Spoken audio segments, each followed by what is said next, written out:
Salam jumpa pemirsa. Selama 60 menit ke depan, saya Lisa Sopakua akan menemani Anda dalam program Excellent Eksekutif. Kali ini saya akan menghadirkan seorang narasumber. Beliau begitu lekat dengan dunia properti. Beliau saat ini adalah Presiden Direktur PT IRS Corp. Siapa beliau? Beliau adalah Pak Edi Arifin. Mari ikuti perbincangan saya dengan beliau kali ini. Apa kabar Pak Edi? Kabar baik Ibu Lisa, luar biasa. Luar biasa dan pasti excellent selalu ya Pak betul, Edi. Ibu, ya. Senang sekali loh Pak Edi, saya bisa ketemu Pak Edi juga dan kita bisa berbincang-bincang nih mengenai perjalanan hidup Pak Edi dan juga perjalanan karir yang Pak Edi bangun sampai saat ini.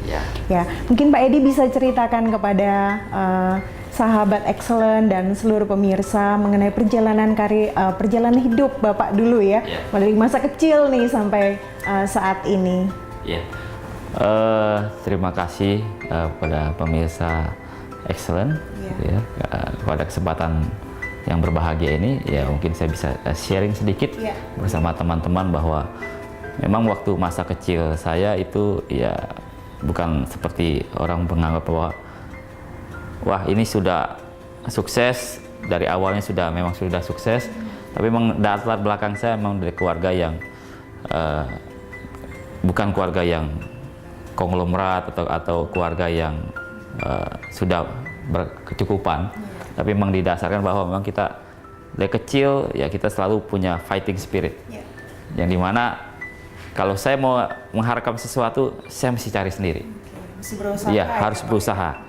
Tidak ada segala sesuatu yang memang dikasih secara cuma-cuma. Ya, mungkin saya teringat waktu masa kecil, ya masa sekolah, ya di mana saya bersekolah. Saya mau minta uang jajan pun saya mesti harus cari sendiri. Ya, di mana saya harus kreatif, ya ke sekolah tidak punya uang jajan. Bagaimana cara bisa punya uang jajan? Berapa bersaudara nih Pak Edi? Saya punya 5 bersaudara. 5 bersaudara Pak Edi. Ya, saya nomor keempat. Nomor keempat. Ya, dan kayak kembali lagi di mana waktu saya harus berusaha untuk mendapatkan apa yang saya mau. Ya, kalau saya lihat bahwa teman-teman yang lain kalau di sekolah mereka semua lebih gampang, karena kebetulan sekolah yang saya bersekolah itu ya golongan-golongan orang yang menengah ke atas dan mereka semua bisa mendapatkan apa yang mereka mau. Mereka diantar jemput dengan mobil, tapi waktu itu saya masih belum ada apa-apa. Sehingga apapun yang saya mau, saya harus berusaha. Ya, sampai harus saya berjualan apapun yang menurut saya bisa menguntungkan, saya lakukan. Tentu dengan ya yang halal ya, kita melakukan yang betul-betul untuk ya sampai saya ditegur oleh sekolah, kenapa kamu harus bawa ini harus berjuang, karena ya saya mau sesuatu yang saya dapat, karena ya ini satu perjuangan yang harus saya dapat.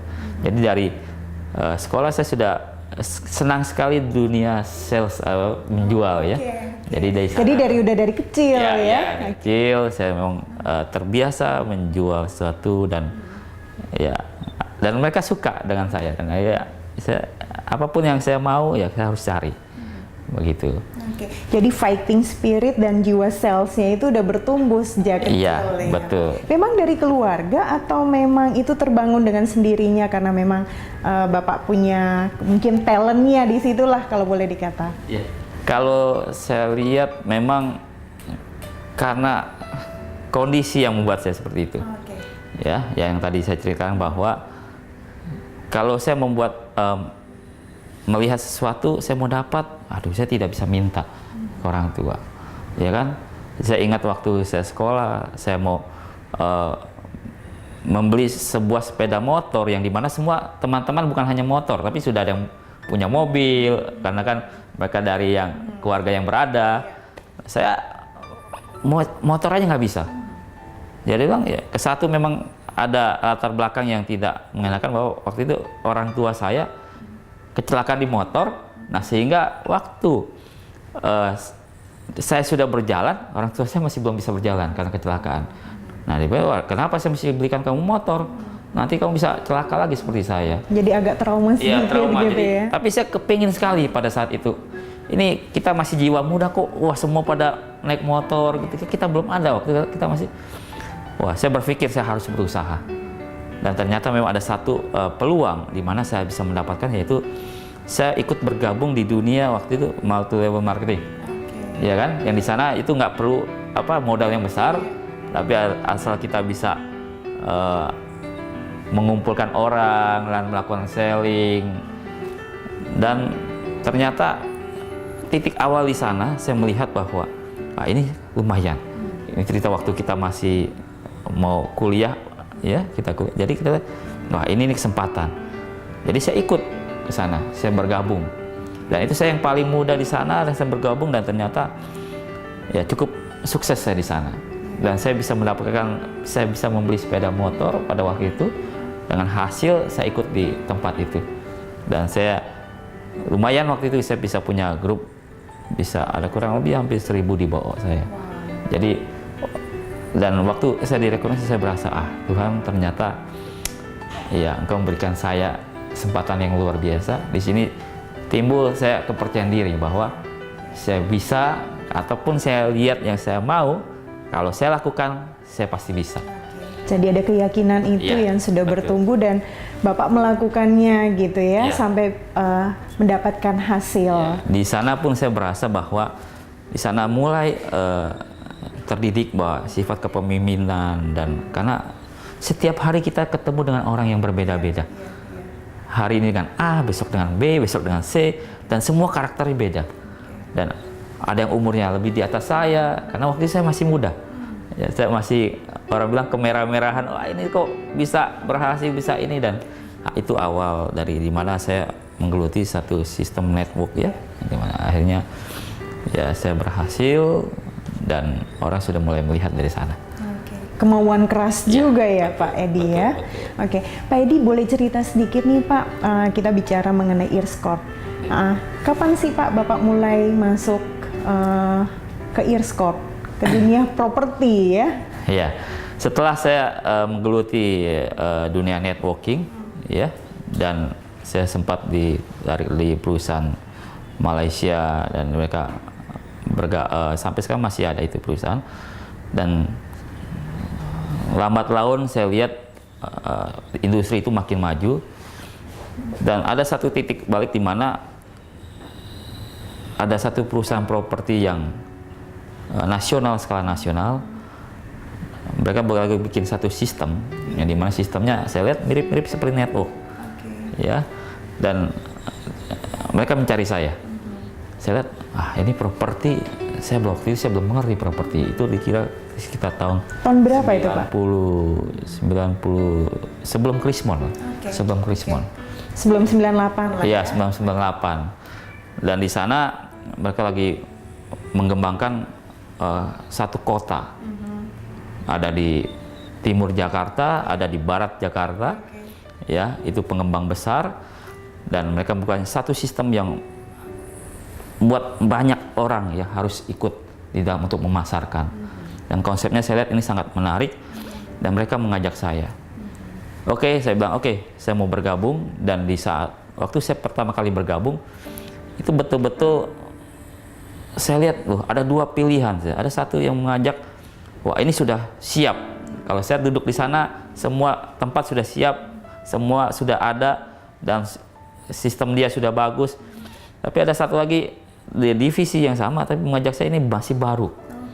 Jadi sama-sama ini merintis. Waduh, saya bilang kok merintis terus ya tiap hari. Tiap keadaan sama saya merintis. Dan akhirnya saya pilih dia karena memang ini adalah teman saya juga. Ya, jadi oke, Ed, kamu ikut saya. Tapi kantor ini masih belum ada apa-apa. Coba bayangkan kita menjual satu properti besar, kantor masih di ruko. Yang orangnya banyak, line telepon cuma 2. Ini bagaimana cara kita jualan? Saya bilang begini caranya. Wah, tapi tenang aja, tenang. Kita pasti akan bisa maju. Dan di situ kita rintis, ternyata akhirnya kita bisa kembali punya kantor yang besar di gedung, ya, dan orangnya semakin banyak. Dan itu terus makin hari makin maju, berkembang. Ya? Nah, jadi di situ saya mulai mengenal properti. Jadi itu sebelum 98 ya Pak Edi ya. Oke, Pak cerita sedikit Pak mengenai PT Earscope ini. Ya, PT Earthscope ini adalah satu holding company yang dimana dia membawai beberapa perusahaan lagi. Jadi Earthscope ini punya beberapa sub bidang perusahaan. Dia adalah sebagai developer, ya dia juga sebagai marketing consultant, ya, dan dia juga melakukan satu bisnis hospitality, ya seperti hotel dan itu yang sedang dibangun dan ada di beberapa kota, ya, dan memang sekarang lagi fokuskan di Bali, karena di Bali lagi propertinya juga sedang berkembang selain Jakarta, dan di sana banyak sekali investor asing juga masuk ke sana. Kita melihat ini menjadi satu peluang yang besar, dan kita ada kurang lebih di sana ada 3 proyek yang kita sedang lagi bangun dan sedang jalan. Nah, jadi Earthscope ini adalah satu holding yang dimana dia akan terus berkembang, ya, dan memang Earthscope lebih ke dunia properti, baik dia desain, build, marketing dan selling. Ya, jadi itu filosofi dari Earthscope adalah listening more for property. Jadi Earthscope akan lebih banyak mendengar situasi apa sekarang yang terjadi properti di Indonesia ini. Jadi kalau kita melihat ada satu peluang, ya kita masuk. Begitu. Ya. Sedikit aja nih Pak, bagaimana sih Bapak membangun karir di Earthscope? Ya memang tidak mudah ya kalau kita membangun satu karir. Memang semua tuh dasar dari awal. Yang dimana saya waktu itu sebagai menjadi satu konsultan, ya konsultan untuk marketing, dan karena memang bidang saya awalnya adalah marketing, sales and marketing, ya. Jadi memang dari awal saya suka menjual, ya saya suka meyakinkan orang, yang dimana kalau kita menjual, ya kita seperti kenapa orang kadang-kadang tanya, Pak, kok kalau Bapak menjual gampang ya? Apa sih rahasianya Pak? Kalau orang lain kok kalau menjual kok sulit gitu. Tapi kalau menurut saya, ya kita harus memindahkan satu keyakinan kita ke orang lain. Kalau kita sudah yakin, tinggal kita meyakinkan orang lain bahwa ini adalah sesuatu yang bagus, yang nggak terima, dan akhirnya oh Pak cuma itu, iya kita memindahkan keyakinan kita aja ke mereka. Kalau sudah mereka kita bisa pindahkan, nah dia pasti membeli dari kita. Tips ini akan kita lanjutkan setelah commercial break ya Pak Edi ya. Oke, sahabat Excellent, perbincangan saya dengan Pak Edi akan saya lanjutkan setelah yang satu ini.